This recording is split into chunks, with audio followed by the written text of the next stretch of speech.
You are the only participant in the conference. Recording did not start because your storage is full. Please log in and delete recordings or purchase more storage from your account. ओम नमोरियंताणम नमो सिद्धाणम नमो आर्याणम नमो वज्जायाणम नमो लोहे सव्वसाहुणम मंगलम भगवान वीरो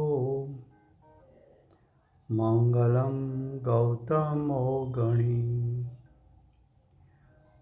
मंगलम कुंद कुंदार्यो जैन धर्मोस्तु मंगलम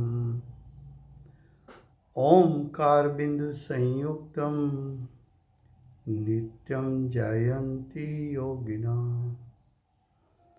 कामदं मोक्षदं चैव ओंकाराय नमो नमः अहोपकार जिनवरनो कुंदनो ध्वनि दिव्यनो जेन कुंदध्वनियाप्याम् अहो आ गुरु काहनो तुच्छ ज्ञान ध्यान नो रंग ओमया दर्श रहो हो शिव पद तक तुझ संग माता हाथ करो।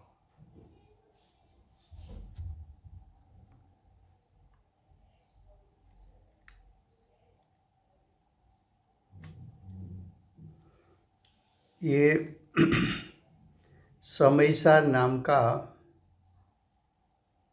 परम अध्यात्म शास्त्र है। भगवत All participants are muted and they can unmute कुंकुंदाचार्य देव ने themselves.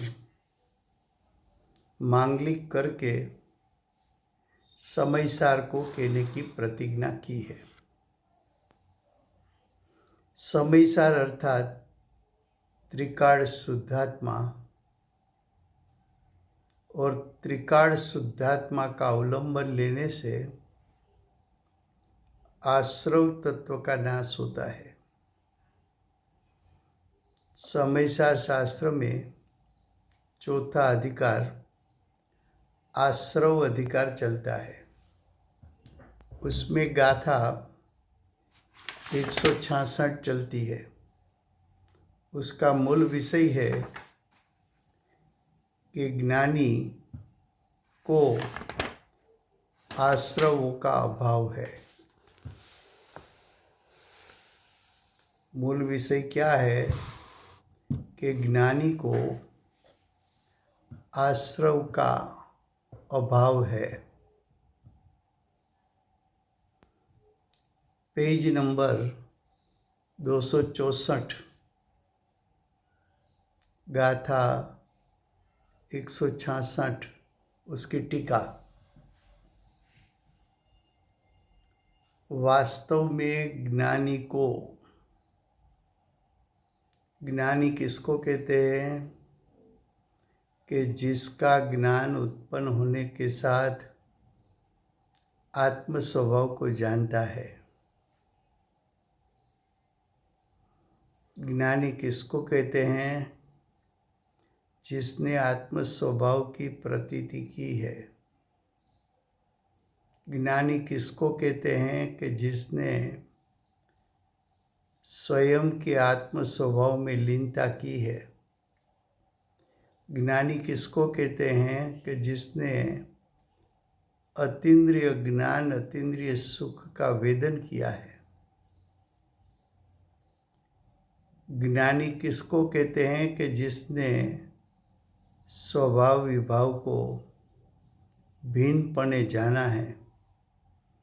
ज्ञानी किसको कहते हैं कि स्वयं का आत्मा और शरीर उसकी भिन्नता का भान जिसने किया है उसको ज्ञानी कहते हैं। तो कि वास्तव में ज्ञानी को ज्ञानमय भाव क्यों कहा? तो कि प्रत्येक जीव ज्ञान स्वभावी है। और ज्ञान स्वभाव को अनुसरण करके वर्तमान भाव उत्पन्न हुआ, इसलिए उसको ज्ञानमय भाव कहा। क्या कहा? विश्व में 6 द्रव्य है, उसमें जीव भी एक द्रव्य है। तेरा जीव भी विश्व में एक द्रव्य है। तेरा जीव का लक्षण ज्ञान स्वभाव है।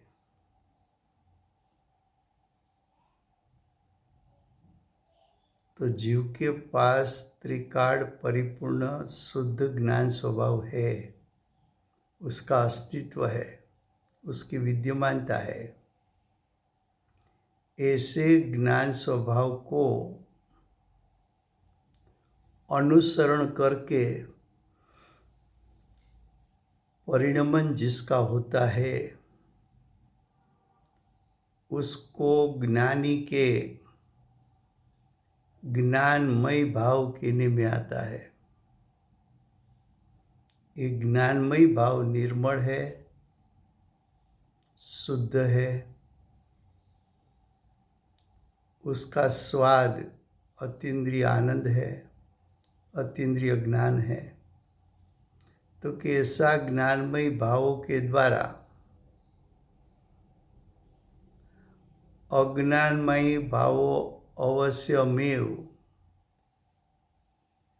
अज्ञानमय भाव किसको कहे? तो कि मिथ्यात्व अज्ञानमय भाव है। अज्ञान स्वयं अज्ञानमय भाव है। राग द्वेष की उत्पत्ति वो भी अज्ञानमय भाव है। जीव में उत्पन्न होता हुआ विकार विभाव अज्ञानमय भाव है।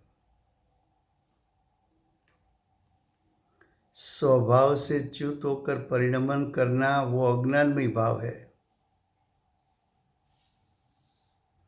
जिस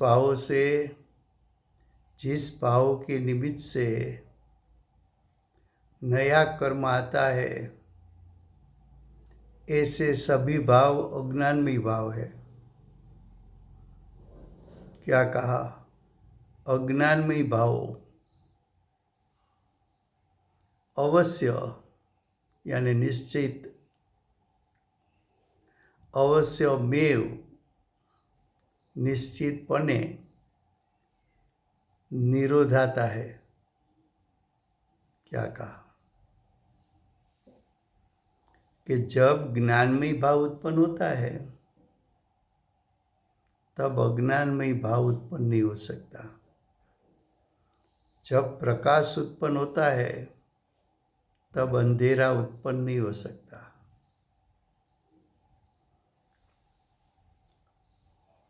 जब सम्यक दर्शन प्रकट होता है, तो मिथ्यात्व भाव उत्पन्न नहीं हो सकता। जब सम्यक ज्ञान प्रकटता है, तो मिथ्या ज्ञान प्रकट नहीं हो सकता। जैसा वितरागता उत्पन्न होती है, तो मोह राग द्वेष की उत्पत्ति नहीं हो सकती।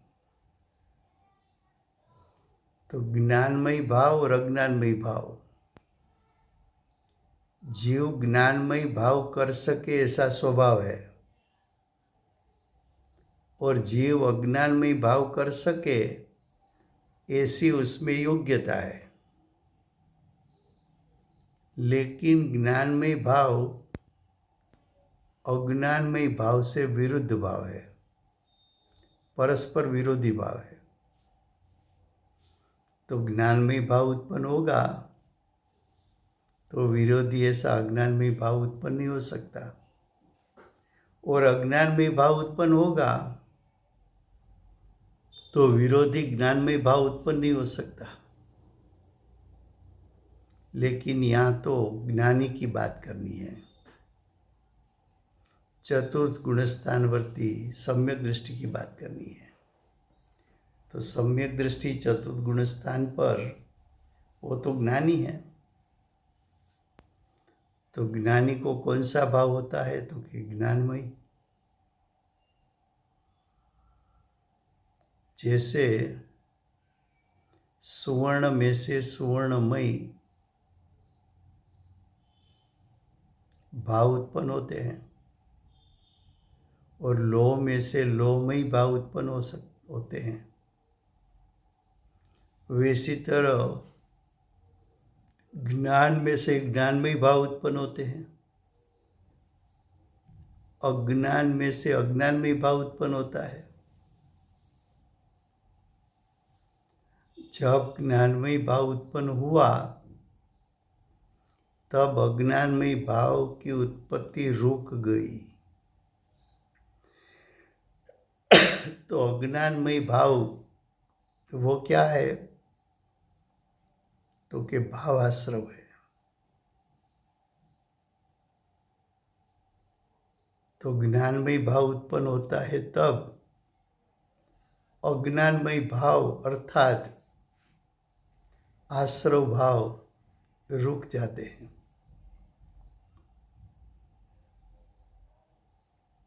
ज्ञानमय भाव उत्पन्न होगा तब आश्रव की उत्पत्ति नहीं हो सकती। तो कि ज्ञानमय भाव उत्पन्न हुआ तब अज्ञानमय भाव नाश हुआ ऐसा कहो, कि अज्ञानमय भाव उत्पन्न नहीं हो सका ऐसा कहो, कि अज्ञानमय भाव का निरोध हुआ ऐसा कहो, कि अज्ञानमय भाव का अभाव हुआ ऐसा कहो, सब बात एक है। फिर से गुजराती में गाथा 166 એની ટીકા ચાલે છે। ટીકામાં ખરેખર જ્ઞાનીને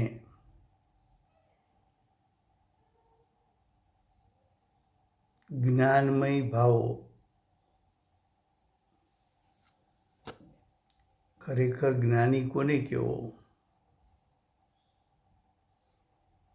તો કે જે જીવના જ્ઞાન ઉપયોગે આત્માના ત્રિકાળ શુદ્ધ સ્વભાવને જાણ્યો છે એને જ્ઞાની કહેવાય। જ્ઞાની કોને કહેવાય? તો કે આત્મા સ્વભાવથી જ્ઞાનમય છે અને જો જીવ આત્મ સ્વભાવને અનુસરીને પરિણમે તો એને જ્ઞાની કહેવાય। જ્ઞાની કોને કહેવાય? તો કે જેણે આત્મ સ્વભાવમાં રહેલું પરિપૂર્ણ શક્તિરૂપ સામર્થ એની પ્રતીતિ કરી છે તેને જ્ઞાની કહેવાય। જ્ઞાની કોને કહેવાય? તો કે જે મોહ રાગ દ્વેષને છોડીને વિતરાગતા રૂપે પરિણમે છે તેને જ્ઞાની કહેવાય।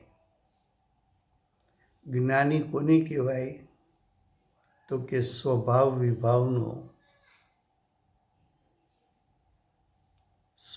વિભાવને જેણે જુદા કર્યા છે,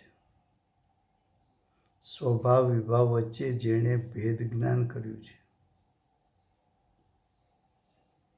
જ્ઞાની કોને કહેવાય? તો કે મારો આત્મા સ્વ અને શરીર પર એવું જેમણે ભેદ જ્ઞાન કર્યું છે એને જ્ઞાની કહેવાય।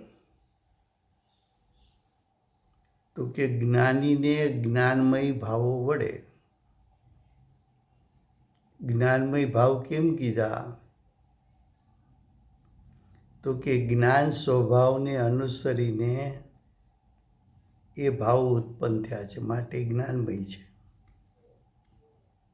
જેમ સુવર્ણમાંથી સુવર્ણમય ભાવ ઉત્પન્ન થાય છે અને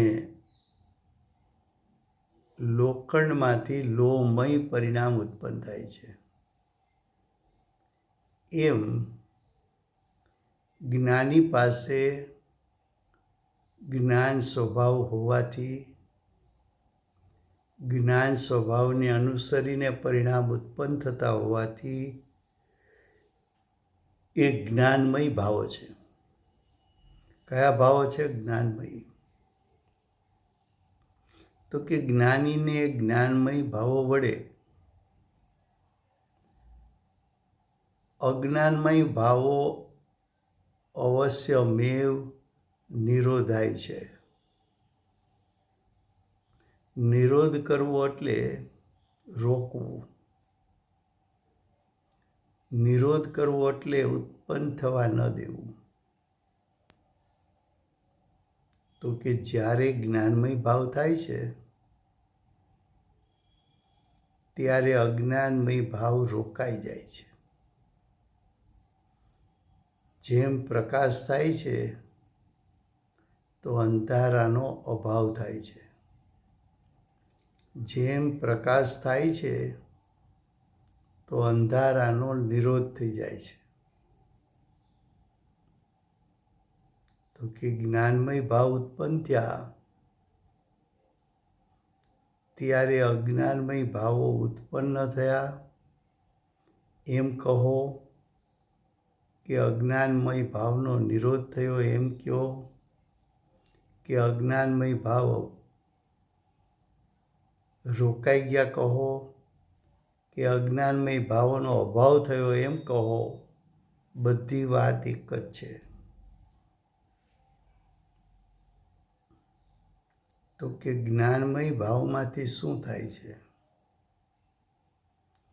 તો કે જ્ઞાનમય ભાવથી સમ્યક દર્શન જ્ઞાન ચારિત્ર પ્રગટે છે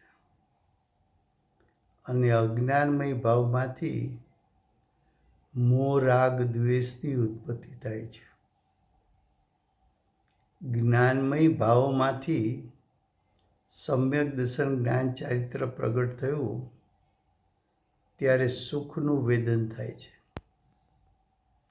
અજ્ઞાનમય ભાવને કારણે જે મોહ રાગ દ્વેષની ઉત્પત્તિ થઈ એને કારણે દુઃખનું વેદન થાય છે. જ્ઞાનમય ભાવનો વિરોધી કોણ? તો કે અજ્ઞાનમય ભાવ. કેમ? તો કે જ્ઞાનમય ભાવ તો સમ્યક દર્શન જ્ઞાન ચારિત્રની ઉત્પત્તિનું કારણ છે, ત્યારે અજ્ઞાનમય ભાવ તો મોહ રાગ દ્વેષની ઉત્પત્તિનું કારણ છે.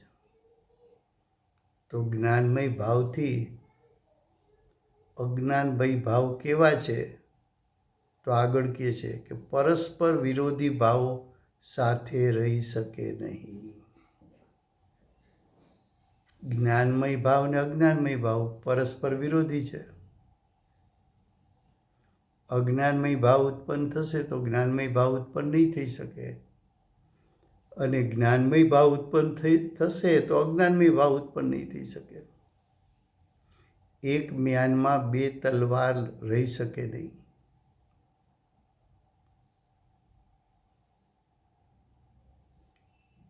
હવે જ્ઞાનમય ભાવ કેવા છે? તો કે ખરેખર એ તો સંવર તત્વ છે.